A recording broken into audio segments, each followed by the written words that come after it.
Salut à tous, c'est Gaël.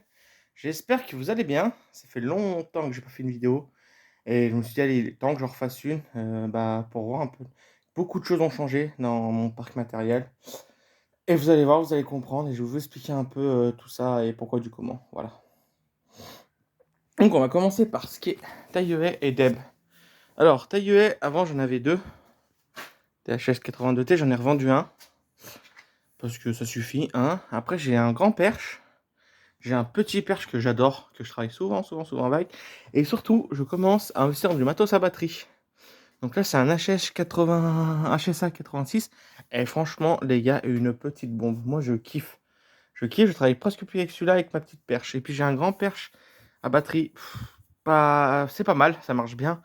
Mais punaise, le moteur est au bout est sur la tête. Et franchement, niveau équilibre, niveau poids, c'est lourd. Bon, après, c'est pas mal. Je travaille assez souvent avec, mais celui-là, le petit là, franchement, il fait peut-être 500 grammes, voire 1 kg de moins que le HS82T. Et vous faites, et ça a une patate déjà. Et franchement, je kiffe quoi. Voilà, moi je travaille beaucoup avec celui-là. J'étais pas, au début, j'étais sceptique sur la batterie. Et franchement, ça m'a convaincu. La batterie tient plus de 2 heures. Donc, franchement, vous faites déjà du boulot avec, hein. J'ai pris deux batteries, un chargeur, et ça charge en une demi-heure, même pas. Donc, royal. Ensuite, les Deb, il y a de l'évolution. J'ai plus que la Echo. Euh, Bon, cet hiver, un peu galère financière, j'ai vendu pas mal de matos. Je suis un peu deg, je vous avoue, mais bon, les choses ont fait que.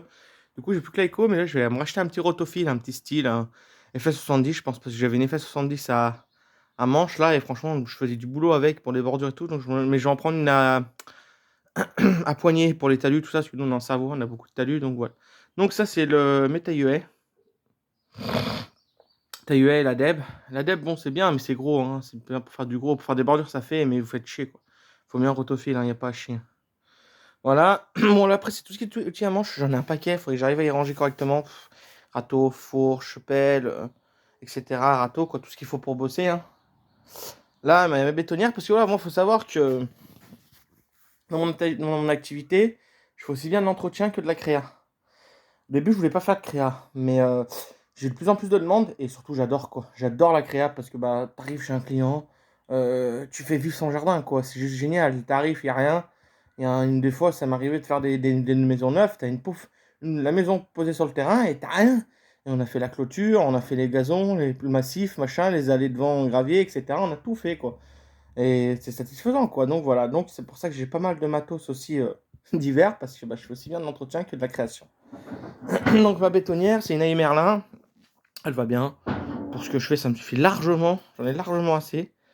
Voilà. Après, voilà, j'ai deux échelles. Une plus petite, une plus grande. Et en échelle, j'ai même là, celle-là. Là, je sais pas si. Voilà, l'échelle dépliante. Et j'ai un petit bout de marche-pied. Et c'est déjà pas mal, ça me suffit.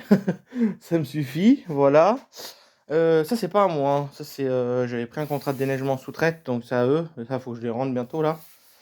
Là, c'est l'aspirateur à feuilles. Alors, je l'ai acheté, celui-là, parce que euh, la sous-préfecture d'Albertville, parce que moi, je suis à Albertville, en Savoie, m'a contacté pour faire les feuilles, en fait. Et au début, j'avais commencé avec un bac et un râteau. Ouais, j'ai dit, laisse tomber. Si je fais ça, j'en ai pour. Déjà, je vais me péter la santé, puis j'en ai pour. Ah, du coup, j'ai trouvé lui et je suis allé le chercher. Voilà, donc nickel. Franchement, ça fait un boulot. Ça aspire fort. C'est un 13 chevaux, je crois, 360, 390. Enfin, bref, mais ça marche du tonnerre de Dieu. Et franchement, ça fait un boulot de ouf. De ouf, de ouf, de ouf. Il n'y a pas à chier, quoi. Ça va super bien. Donc, je regrette pas. Après, motoculteur style. Une belle bête. Vous mettez les fraises qui sont là. Vous voyez, à côté de l'échelle, là, je pense qu'on voit bien. Si, là, à la place des roues. Et ça tourne super bien, ça va bien. Faire les gazons pour retourner les potagers, ça tourne du tonnerre de Dieu. Je suis content. Belle machine, franchement. Bel investissement, je regrette pas. C'est assez lourd, donc ça rentre assez bien dans la terre. Voilà. Ensuite, j'ai acheté ça. Une boîte à chenilles. Mais au début, je voulais pas se la revendre parce que je m'en servais pas. Et en fait, là, je l'ai acheté parce que je me suis trouvé à faire une clôture chez un client où le terrain faisait plus de, je sais pas, il y avait plus de 120 mètres linéaires de clôture. Et en fait, pas d'accès direct. Donc, il fallait amener le béton. Je l'amenais avec ça parce qu'une boîte normale, tu te casses le dos, quoi, parce que c'est lourd. Voilà, c'est lourd, tu te fais chier, quoi. Du coup, j'ai acheté ça. Et la semaine dernière, là, on a fait une cour en 0,20 chez des clients. Et, et en fait, le camion devait béner à c'est quasiment là où on devait étaler le gravier, quoi. Sauf que il a pas pu passer. Et le gravier s'est retrouvé à peut-être 30 ou 40, allez, pas être marseillais, mais 20 ou 30 mètres, voire ouais, allez, une bonne trentaine de mètres, de 30-40 mètres de là où on devait le mettre. Eh ben, je te dis que j'étais bien content de l'avoir. Bon, c'est 14 tonnes avec, hein. Tout rempli à l'appel, certes, mais c'est pas toi qui pousse la boîte déjà. Bah, je te dis que je te promets que tu t'es content. Parce que 14 tonnes à la boîte à roues, hein, eh ben, du coup, je te dis qu'elle est déjà pas loin d'être amortie, donc je la garde bien finalement. Et puis, ça peut te servir pour plein de choses. Pour demain, tu vas faire de l'abattage, tu as du bois à remonter, bah, tu le charges dedans. Même si t'en mets pas beaucoup, mais au moins, je te dis, c'est encore pas toi qui te casse le dos, quoi.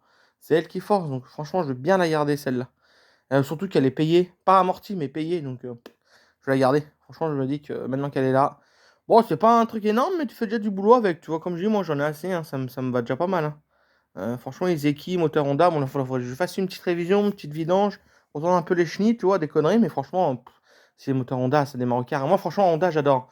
Tu vois, d'ailleurs, j'ai un Honda là-dessus, j'ai un Honda sur le sur l'aspirateur à feuilles. Honda, j'adore. Après, j'ai un peu de Kawa, mais voilà. Alors là, c'est mes tronçonneuses. Alors, j'ai une MS 260. Tu vois la plus grosse là. Avant j'avais une 462, je l'ai vendue, mais je m'aperçois qu'en fait, pour l'instant, la 260, elle me convient déjà. Kit de 45, tu fais déjà du boulot avec, hein. Voilà, hein, je suis pas forestier, je suis pas bûcheron, hein, donc, mais franchement, ça va déjà pas mal. Et une vieille machine, franchement, ça va super bien. Bon, tu as un peu moins le ralenti, mais sinon, ça marche. C'est une bonne vieille bécane, ça va super bien. Franchement. Après, j'ai une 150, la petite là. Ça, c'est une tuerie. Les gars, en élayeuse, c'est une tuerie ça. Pour faire du rabattage de haies, faire du petit élagage, tout ça, c'est une tuerie. Franchement, cette machine, je la love. Voilà, dès que j'ai un bout de haie à tailler ou quoi, elle est toujours dans le camion, comme ça, moi, si j'ai besoin de couper une branche ou quoi, ça va super bien. Après, j'ai une petite MS 170, bon, bah, c'est un guide de 35, c'est un peu plus polyvalent, c'est léger. Mais pareil, franchement, encore pour une machine, c'est une machine, c'est au moins de 200 boules. Eh ben, je suis étonné comme c'est costaud, quoi. Franchement, je l'en ai mis mais plein la tronche. Celle-là, elle en a pris plein la gueule, plein la gueule. Elle a tourné des journées entières, des machins, et les gars, ils me disent, ouais, c'est de la merde, c'est de la merde. Bah écoute, en attendant, moi, j'ai toujours envie, et bon, je m'en sers plus trop, mais des fois, elle reste des mois et des mois à pas démarrer. Je sors pour un chantier, et vas-y, c'est reparti. Comme, et je te vous promets, hein, si vous voulez une petite machine, un particulier, par exemple, qui a un bout de parc à entretenir, ou même un paysagiste qui fait pas du gros abattage, mais un petit peu une couper une haie, des petits et ben franchement, tu payes les yeux fermés, hein, moins de 200 balles, et ben tu t'en auras pour ton argent. Cette machine, elle est impressionnante, quoi. Et puis là, une écho élagueuse, je sais plus quel modèle c'est, ça t'écrit dessus, certainement. Écho, je connais moins, parce que j'en utilise moins. Je suis très style, mais bon, elle m'a surpris aussi, hein. Après, inconvénient. Oh, vous savez, je sais pas si vous connaissez, j'ai le système de bec verseur de chez Steel sur les bidons. Vous appuyez dessus, blablabla, que ça fait. Et quand le plein est fait, ça s'arrête. Attention à faire l'été attention à l'été quand il fait chaud, parce que sinon ça va remonter. Mais bref, faut faire attention, faut vider l'air, c'est tout, faut y penser. Et là, le problème, c'est que les bouchons de chez Echo sont trop petits. Et du coup, le truc d'essence et le truc d'huile ne passe pas dedans. Du coup, à chaque fois, je suis obligé de dévisser et remplir comme ça. Donc, c'est un petit peu chiant. Sinon, même mon collègue, il y a un collègue là, il a à qui je bosse assez souvent, qui lui est très pro style, était assez étonné, hein. Il l'a pris, il m'a dit ouais, franchement, ça va pas mal. Et du coup, le modèle. Ah, c'est quoi? Je crois que c'est là. Oui, c'est une CS 362 TES. Voilà, ça va pas mal. Voilà mes tronçonneuses. J'en ai déjà pas mal un 4. Ça fait, hein.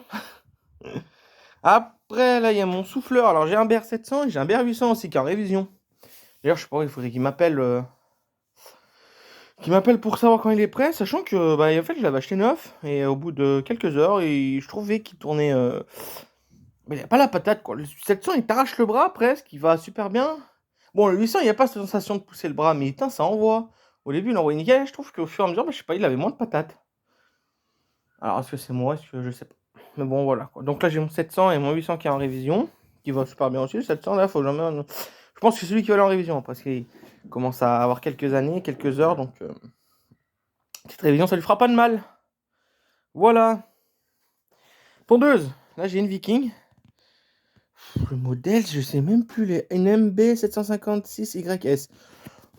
Franchement, trop rien à dire, hein. Trop rien à dire. Voilà, bonne machine, ça démarre bien. Le moteur Kawasaki, donc c'est costaud. Même si je préfère les moteurs Honda. Mais voilà, ça c'est percé.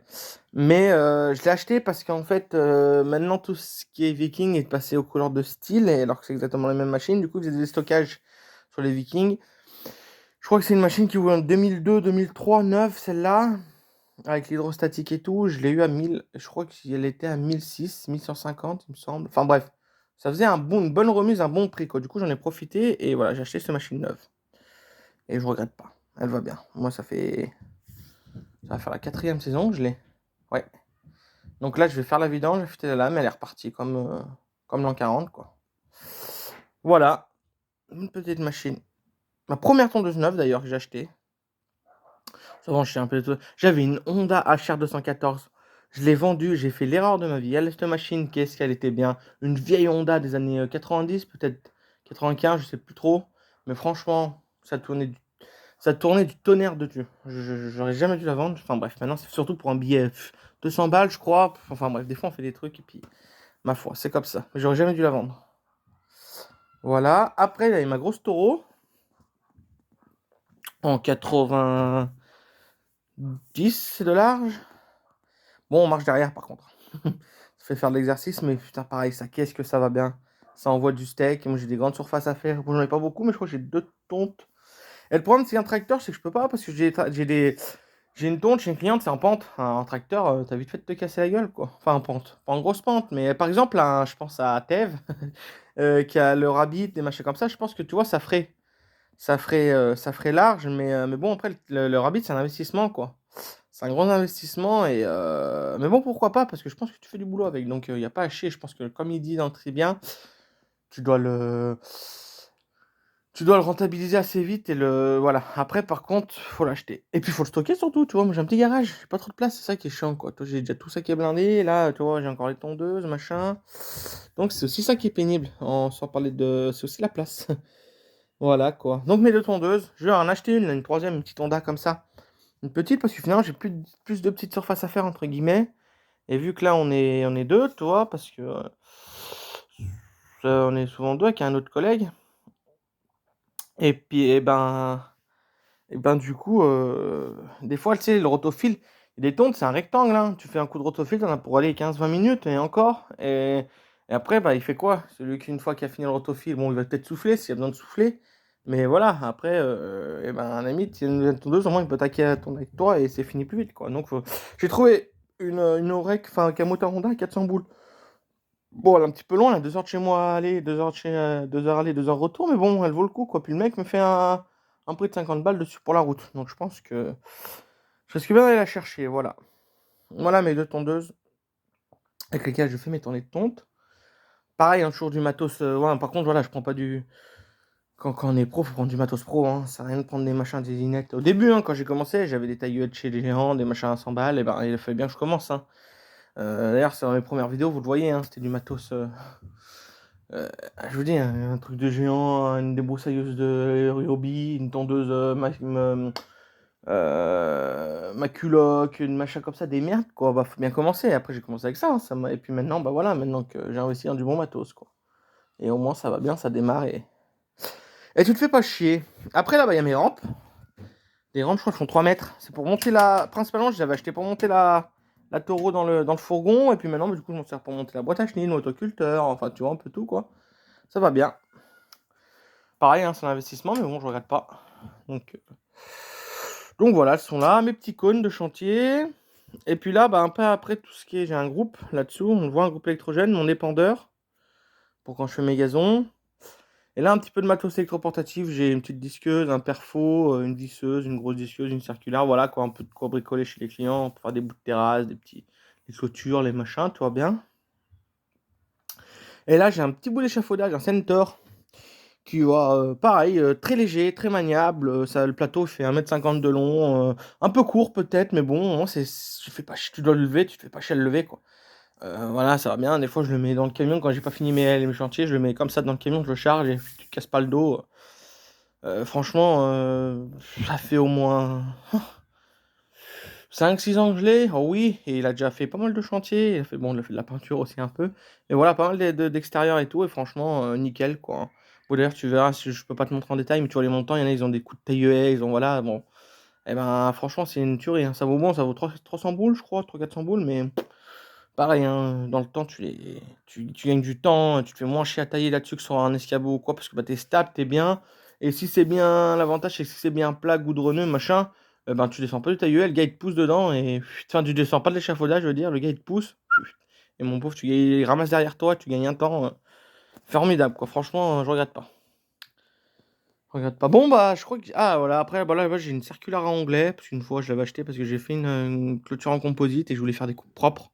Et ça va super bien. Donc, je m'en sers pas souvent, mais le peu que je m'en sers, elle va bien. Metabo, voilà, pareil, Makita, Bosch, voilà, j'essaie toujours de prendre du bon matos, hein. Voilà, quoi. Là, bah, les bacs pour ramasser chez mes clients, ou je fais ça bah, avec des bâches, ou quand il reste pour la fin, je fais avec les bacs. Là-haut, j'ai un sécateur perche qui va bien, Wolf. J'aime bien. Voilà, et puis voilà, on a fait le tour, hein. Du matos, des actus. Là, je vous dis, j'ai cherché un petit rotophile style, là, pour faire mes bordures, mes machins, mes petits talus. Et puis après, pour cette saison, une petite tête, une deuxième tondeuse, puis je pense que je serai pas mal. Ça fait un moment que j'ai pas racheté de matos, il faut plus que j'en achète. Enfin, si, j'ai acheté ta gueule à la batterie il y a pas longtemps. Donc voilà, maintenant que j'ai. Voilà, on n'est pas trop mal. Quoi bosser. Donc voilà. Et ben, c'était une petite vidéo actu, matos, etc. Et ça fait un moment que j'avais pas refait de vidéo, donc je me suis dit, ça fera l'occasion. Et voilà quoi, donc j'espère que cette vidéo vous plaira. Et puis je vous dis à une prochaine. Je vais essayer vraiment, vrai, je vous fasse des vidéos sur le chantier. Sur le chantier, par exemple en créa, bah, une petite vidéo avant le début du chantier, on se explique encore le projet, et puis une vidéo quand j'ai fini, quoi. Ça peut être sympa. Surtout, je dois avoir 2-3 chantiers de créa, 2-3 gazons à faire, donc voilà. J'ai essayé de vous faire ça. Allez, à ciao, bye bye, à bientôt.